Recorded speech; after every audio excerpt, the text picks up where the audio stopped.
Hey guys, in this video, I wanted to talk about my thoughts on Spider-Man Brand New Day. This is the fourth Tom Holland Spider-Man film and the 38th film overall for the Marvel Cinematic Universe. Did it live up to the hype? Was it good? Here are my thoughts. Now, this is going to be spoiler heavy, so if you haven't seen the film, please save the video and watch later after you've seen the film. So I'm just going to ramble here. I'm just going to say everything that's on my mind. There's no specific order to this review, but I want to say that this film is probably my favorite Spider-Man film to date. I don't care if it's recency bias or whatever.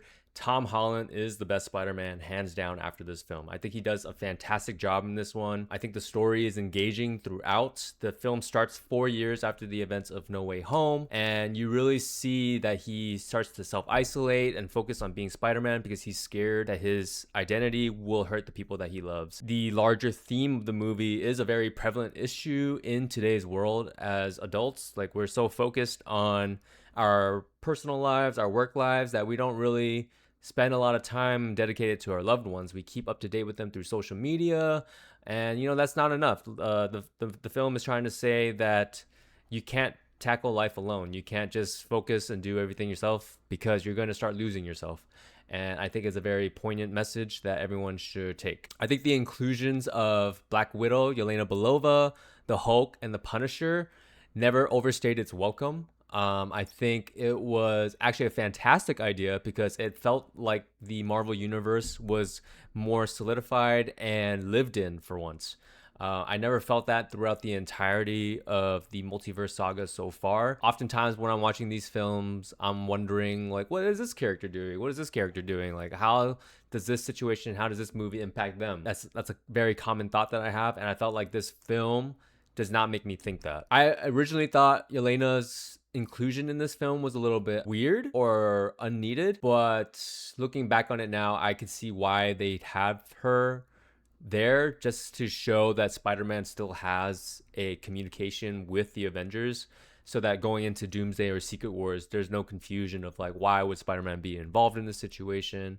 But secondly, I think, they're thematically with Jean Grey and her sister, that whole situation, I think that actually hits home for Yelena.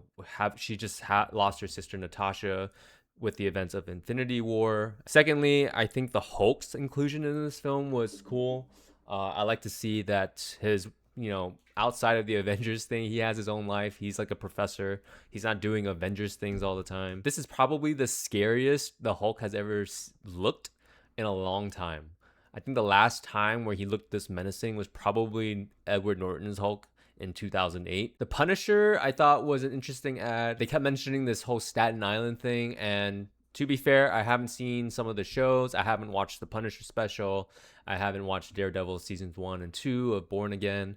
And so when they mentioned Staten Island, I was like, oh, is this something that was off screen? But I found out later that this is kind of like the new Budapest situation. So there's going to be this new off screen event that has binded them together over the past 4 years. But I really liked Frank Castle's inclusion in this. I think his story and his path was kind of like a mirror to Peter Parker, where it basically was like, hey, this is who you become. This is the path you're gonna go down if you continue as you are. And I like that by the end of the film, Punisher actually learns from Peter and considers him as a friend. And I would love to see how Punisher changes as a character after this film. It's like this very fine line that I felt like the film walked, where it gave us just enough of Peter Parker wanting to reconnect with his friends, while at the same time still adhering to the rules that No Way Home set up with the spell. But now with Jean Grey in the picture and having, frozen MJ and Ned in that big psychic area of effect thing, did she, maybe reinstate some of their memories? Who knows? Because we did see MJ crying, and then towards the end of the film, she sits on the same rooftop where Peter likes to sit to think about hard times and his emotions and stuff. I think you could argue that MJ is starting to remember Peter, and then at the end of the film, there's Ned who subconsciously does the handshake with Peter. And I think that might also be an effect of the Jean Grey psychic bubble. Oh, I'd say one of the best things that I liked about this film was the action. You could very clearly tell that they focused on the swinging, the combat. There were a lot of choreographs where I was like, dude, that's from the Insomniac Spider-Man games. That move in particular, that was a core missing piece out of the John Watts films, where like there weren't a lot of like cool swinging scenes. I'd say my favorite scene in the movie was probably when Jean Grey infiltrated Peter Parker's mind, and then she saw the conversation between Peter and Aunt May. And I thought it was a very genius idea of the whole crew to have Jean Grey take the place of Peter Parker and be the one to have the conversation with Aunt May and to be the one to be embraced.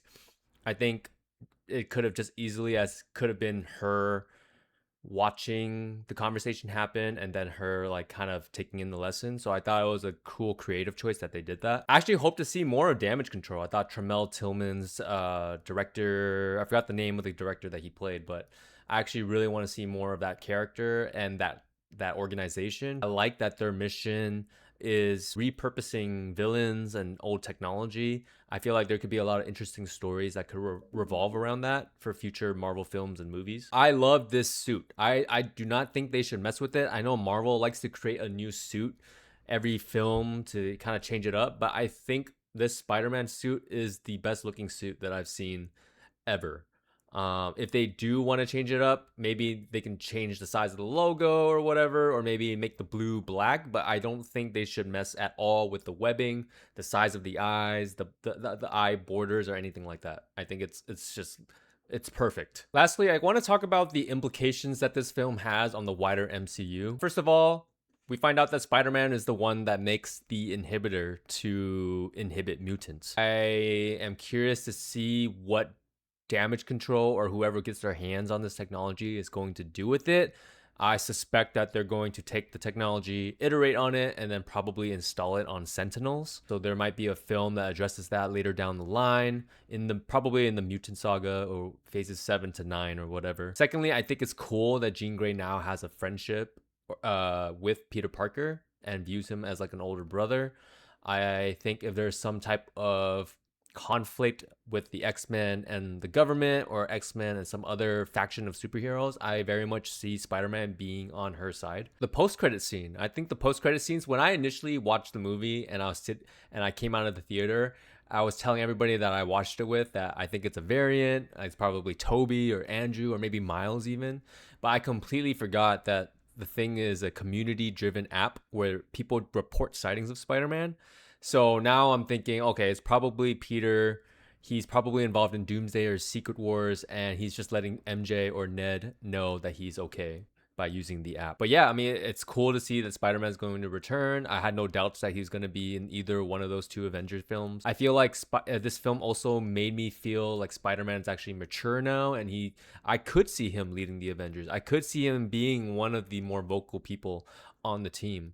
And so I'm very much excited to see how he's going to interact with everybody else. I also like that as we're nearing the end of the multiverse saga, Marvel is very much setting up the X-Men. I mean, there's a couple of films and shows that I haven't seen, so I don't know if there's any sprinkled in there. But from what I do know is that we have Namor, who's a mutant. We have Miss Marvel, who is a mutant, and now it's kind of questionable. It's like, is Spider-Man considered a mutant? He had like arachnid genomes that were acting up throughout the film.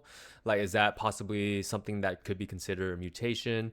Hulk as well. So I'm very curious to see how this all plays out and who falls under the umbrella of mutant. I like that Jean Grey was included in this film. I'm curious if there's going to be more films after Secret Wars or in between Doomsdays and Secret Wars that maybe might shoehorn an X-Men here or there. But yeah, I'm very much excited to see the X-Men starting to pop up, and I'm theorizing that maybe when this Secret Wars thing is over, there's probably going to be one giant universe where every hero exists. There's going to be recasts of Iron Man, Captain America, and everyone else, and it's going to be like Marvel had them all along. So very much excited to see the continuation of phase 6, and even more excited to see the coming of phases 7 to 9, which I'm pretty sure they're going to dub the Mutant Saga. So without further ado, please leave in the comments what you guys thought of the film. I am very curious to see if everyone enjoyed it as much as I did, and I will see you guys in the next video.